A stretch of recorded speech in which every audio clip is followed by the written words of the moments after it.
eyes of all people.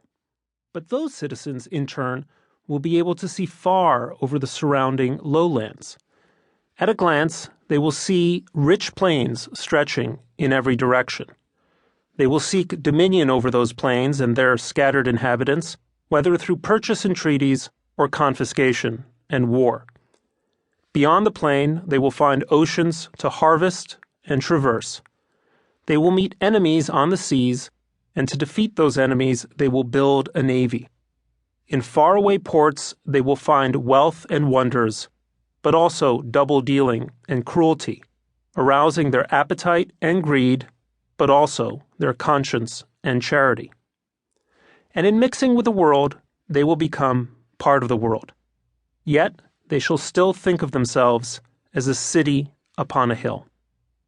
So it is that America's encounter with the world has always been stamped with ambivalence about the nature and even the necessity of that encounter.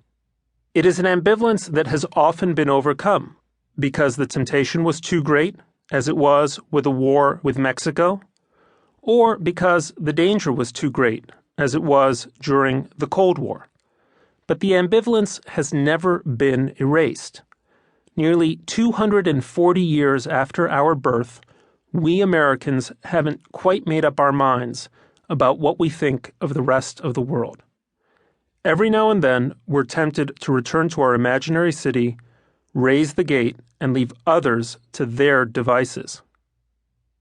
It says something about the politics of our time that I have no idea whether the reader who wrote me that letter is a Republican or a Democrat, a Tea Party activist, or a lifelong subscriber to Mother Jones. This is new. Until recently, the view that we should not be the world's policeman was held mainly on the political left. Yes, the view also found a home on the fringes of the right, particularly among small government libertarians and latter-day Father Coughlins such as Pat Buchanan. But it was typically the left that wanted America out of Southeast Asia, Central America, the Middle East, even Europe.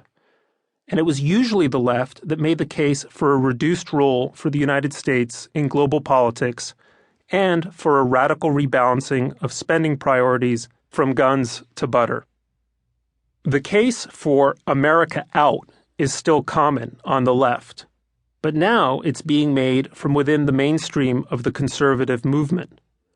Many things account for this change, including the deep mistrust, sometimes slipping to paranoia, of the Obama administration's foreign policy aims. Many conservatives have also conceded the argument that the wars they once ardently supported in Iraq and Afghanistan were historic mistakes, and that imbroglios in Central Asia, Eastern Europe, or the South China Sea are other people's problems, best kept at arm's length.